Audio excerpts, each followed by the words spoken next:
na sa pamamalengke ay maghanap ng sariwang prutas, magandang quality at mura. Bilang isang estudyante na first time mamalengke, nakakalito ito para sa akin dahil kailangan mo maging magaling sa paghahanap ng mura at magandang quality. Kahit na nakakalito, nasiyahan pa rin ako sa aking naging experience. Bilang isang mamamalengke na itong project, ito po ang mga tutunan ko sa pagbibili nito. Ang mahalaga ay pagtitingin sa presyo ng produkto sa pamamagitan ng pagbabudget ng maayos at dahil dito makakatipid ka ng maayos. At sa pangalawa ay pagiging maingat at mapanuri. Natututo ako maging mapanuri sa kalidad ng produkto upang masiguradong sulit ang bibilin ko.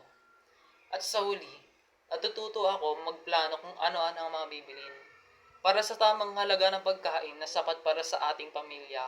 Ako po si Francesca May Damas at ang aking natutunan sa pamamalengke ng aming grupo ay hindi dapat bumili agad sa unang tindahan na iyong makikita. Dapat ay maglibot-libot muna at humanap ng mas sariwa o mas magandang quality at mas abot presyong panindang iyong hinahanap, lalo na kapag sa malaking pamilihan o palengke ka mamimili.